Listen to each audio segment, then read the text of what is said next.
you for joining us right here on Luntha Television. It's time for news, and with me, Jacqueline Saidi. First, the headlines.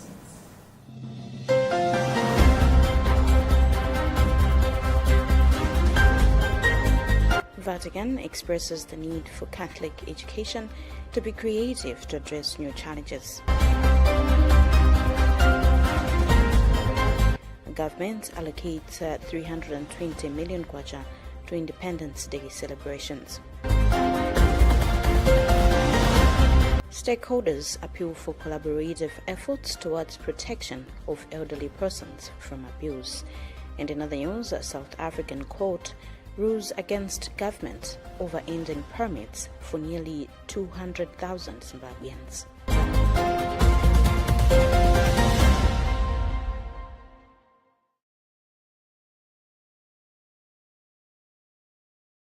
We have these and more. Stay with us.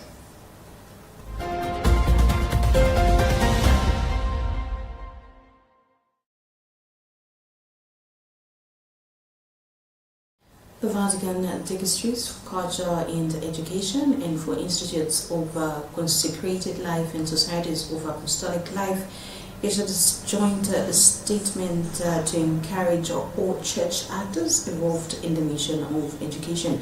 The letter, according to the Vatican, has been released to address the new daunting challenges faced by Catholic schools worldwide with creativeness and joining their forces. It further expressed the need for the challenges talked about to be addressed with creativeness and imagination and openness to sharing with one another. We have a Vatican News report being read by Roderick Guani.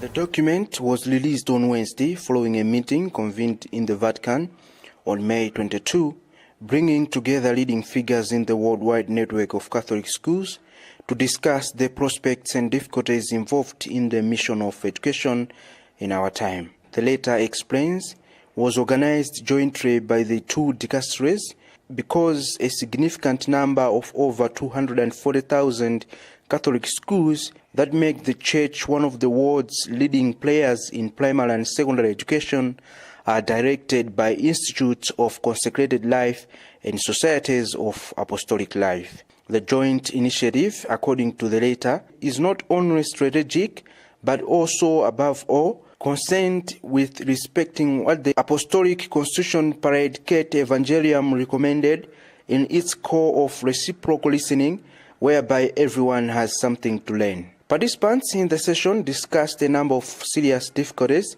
some existing worldwide, others felt more accurately in certain local contexts. Among them, the long-term effects of the COVID-19 pandemic, the ongoing global economic crisis, decreasing birth rates, severe poverty and unjust disparities in access to food, water, healthcare, education, information, culture, and the internet. They also spoke about the lack of public financing of non-state schools in some countries, the drop in vocations, and secularization affecting in particular the Western world.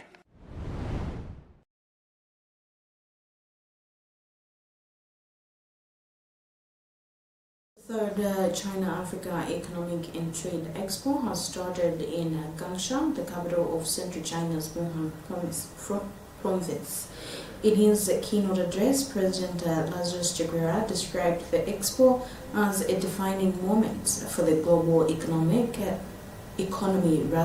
stressing that China and Africa are partners in common pursuit of prosperity, hence the need for continued support and partnership. Since its launch in 2019, the Expo has become a major platform for strengthening economic and trade cooperation between China and Africa. Bernard Monza with a report. Common Development for a Shared Future, the 4-day event will see African businesses showcasing their products and sell them to Chinese investors. Delivering his keynote address, President Lazarus Chakwera said what Africa needs is investment and not dirt for the continent's economy to be delivered from the shackles it is in. He said it is an honorable thing to bring Africa from the burdens of chronic dirt and instead invest in the continent.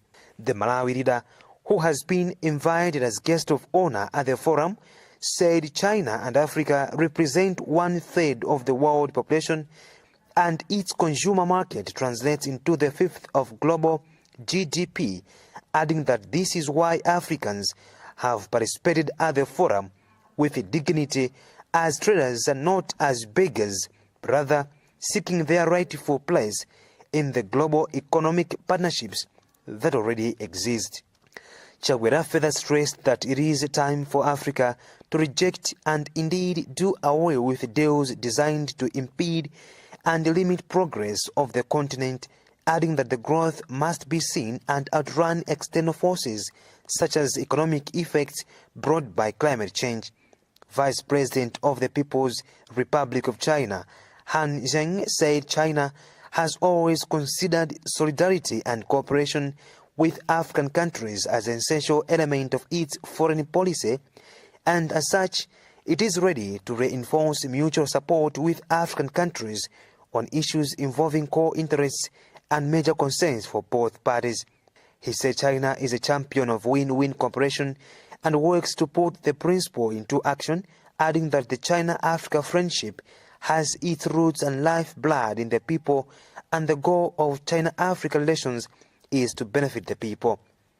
Apart from opening the event, President Chaguera will meet different officials for bilateral talks. The expo is held every 2 years and is part of an economic and trade relationship. Late after the official opening of the 3rd China-Africa Economic and Trade Cooperation Forum, Chaguera officially opened the Consulate General of Malawi in the city of Changsha. According to Chaguera, the opening of the Consulate General is expected to facilitate seamless dialogue and enhance bilateral ties, thereby increasing potential economic development. He said this will help Malawi to continue deepening cooperation with China in various areas of mutual interest, such as defense, security, capacity building, trade, and agriculture, among others. For Luntha News, this is Bernard Mwanza.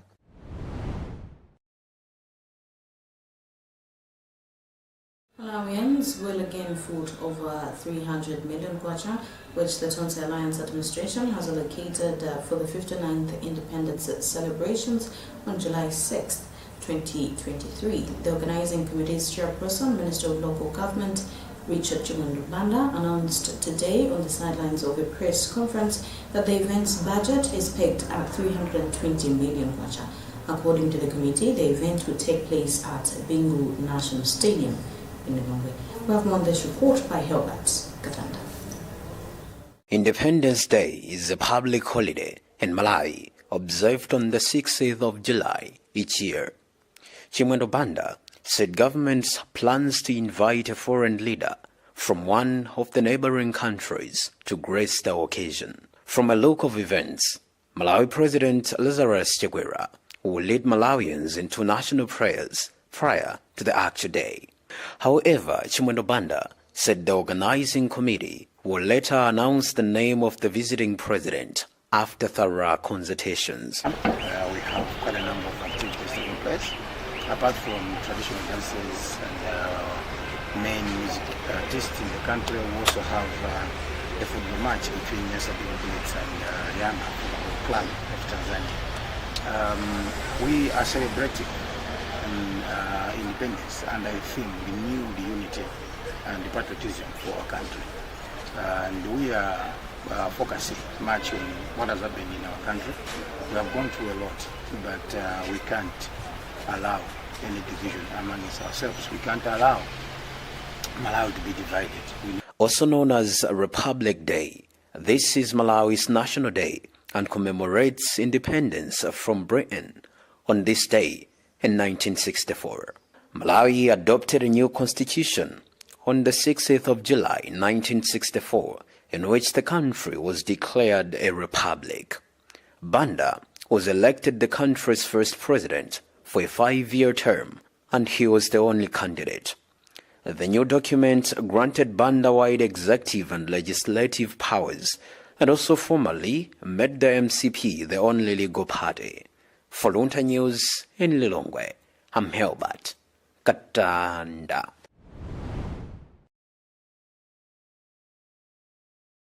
Government has said they just launched child labour advocacy and communication strategy will enable the country to accelerate efforts aimed at ending worst forms of child labour by 2030.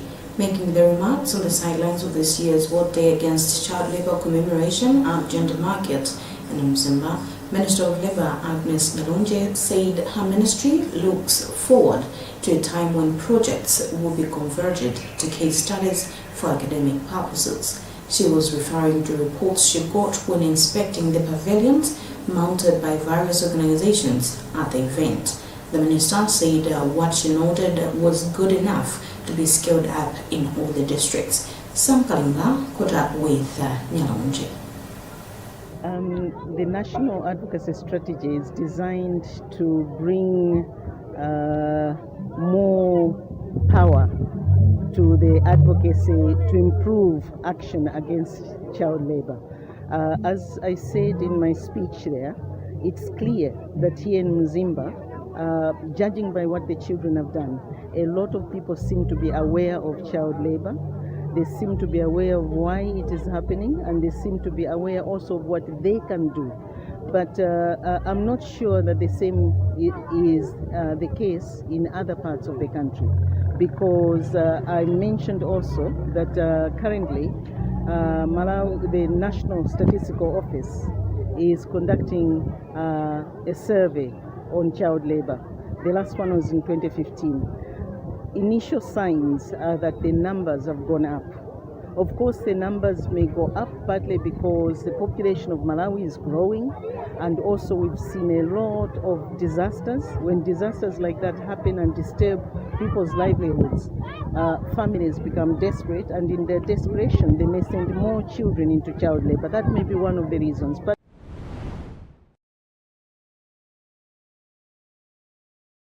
remember, it's still news time at Radio Luntha Television, coming to you live from Bishop Navy Media Center. Now let's have a reminder of our headlines.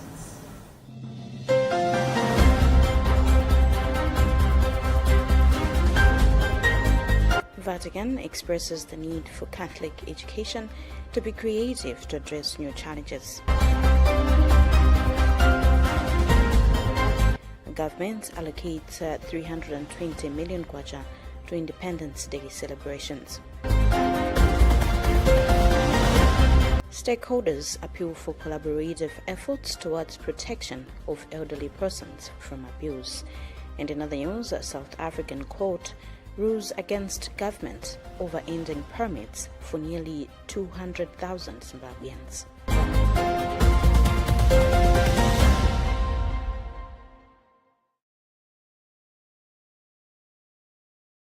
Moving forward, the Malawi Network for Older Persons Organization, MANEPO, has called for collective efforts towards creating a society where older persons can live without the fear of being abused, assaulted, or killed.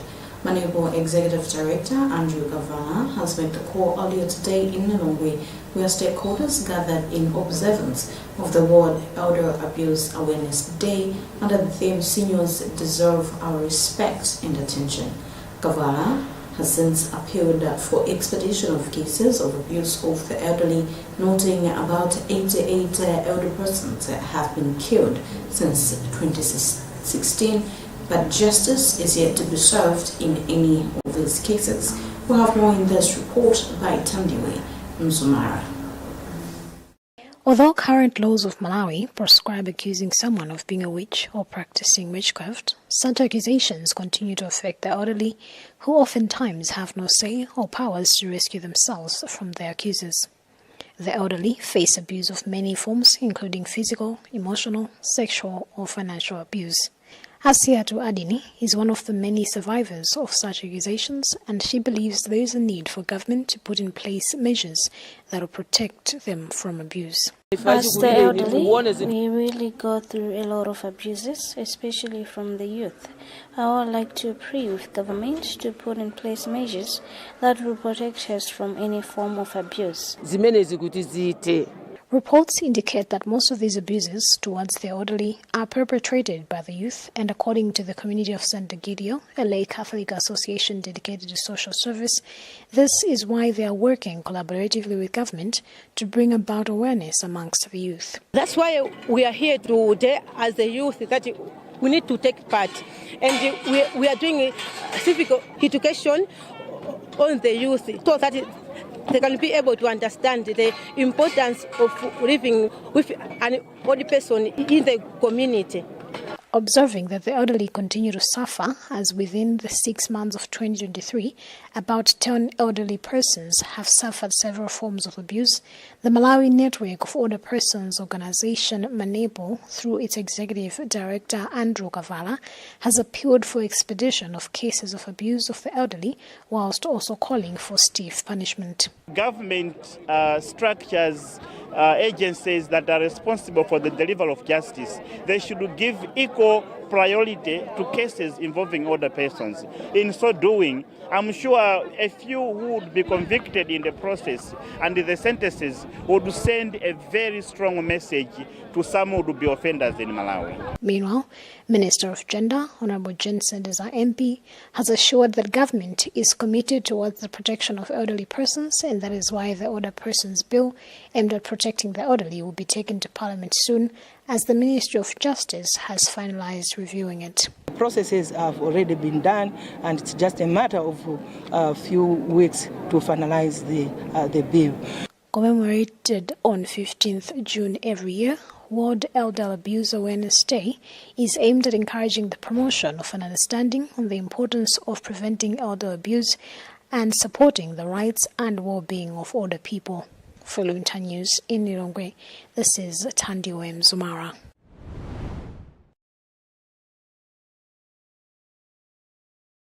Find Your Fees organization in Balaka district says they have managed to set sustainable tracks of development among the villages that the organization has been working with in the past year. Through their integrated resilience program project, the organization has been implementing different programs from irrigation schemes to environmental protection, reaching out to over 8,000 households in 3 sub-traditional authorities in the district. The project has phased out after 1 year, and the District Agriculture Extension Coordinating Committee Vice Chairperson Ruben Kainga has commended the initiative that have been implemented through the project, as they have been handy in communities' empowerment. Rashida Matandiga reports. Some of the interventions that were implemented in the Integrated Resilience Program by Find Your Feet included livestock pass-on program, where farmers were being given 5 goats to rear them and pass on the next offsprings to another person for their economic development. In other areas, irrigation schemes were set, while others were rehabilitated, empowering communities through winter cropping. Speaking after he presented the exit report to the Balaka District Agriculture Extension Coordinating Committee, Evaluation and Monitoring Officer for Find Your Feet in Balaka, Ganzan Soko, said all the programs that were being implemented in the project have brought in a change amongst community members, as they can now afford their needs from the income realized from the project. We have seen lots of, changes in their livelihoods. Some farmers have built houses, some have been able to buy livestock, some have been able to send their children to school. Many things have changed among our farmers. And as I was presenting there, at least we have seen a gross margin analysis rising from what we were expecting. We said that we are going to get, at least our farmers are going to get from the irrigation schemes about 55 million, but at least from the gross margin analysis, we have seen that our farmers, they have reached, a target which we are not expecting, 65 million in Malawi kwacha. The Vice Chairperson of DAEC, Ruben Kainga, commended Find Your Feet for the work done in the district through the project, saying it has supported a lot of farmers, helping the committee fulfill its objectives of developing farmers in the district. He said the organization's activities are sustainable, which is a plus to the development of the district. Most of the interventions are sustainable, and they have also supported conservation of watersheds. where they were also presenting high figures. So we always say soil is also at the heart of farming. When a farmer has got the good soils, then they are assured of having high yields. The organization has also helped the communities in the three traditional authorities of Kalembo, Mbera and Nkaya with village and loans savings capacity buildings and linking them to microfinance institutions. The project was being funded by World Food Programme. Rashida Matandika, Luntha TV, Baraka.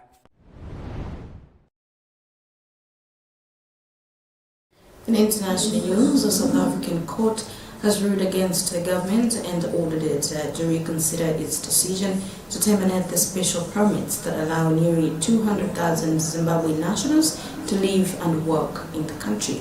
The government's decision was set to force Zimbabweans to return home if they didn't obtain regular work visas, even if they have children who were born in South Africa and are South African citizens. We have an African News report being read by Roger Kwani. In its ruling, the Golden High Court in Pretoria said the Department of Home Affairs' decision in 2022 to end the special exemption for citizens from neighboring Zimbabwe was unlawful and unconstitutional because it didn't follow a fair process of consultation. The permits were extended until at least June 28th next year under the court ruling. The department initially set a deadline of June 30 this year, Friday, for the termination of Zimbabwe exemption permit system. The deadline was recently extended to the end of the year. Around 178,000 Zimbabwe nationals live in South Africa under the scheme. It was introduced in 2010 in an attempt to deal with a surge in migration by Zimbabweans escaping the economic woes of their home country, which have persisted. The Helen Suzman Foundation, NGO, and a group advocating for the rights of migrants in South Africa took the government's Department of Home Affairs to court over its decision.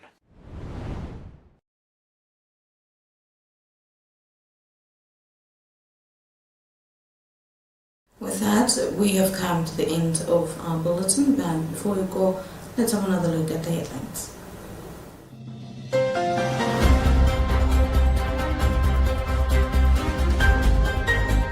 Vatican expresses the need for Catholic education to be creative to address new challenges.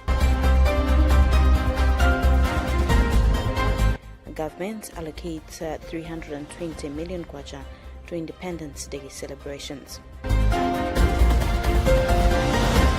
Stakeholders appeal for collaborative efforts towards protection of elderly persons from abuse. And in other news, a South African court rules against government over ending permits for nearly 200,000 Zimbabweans.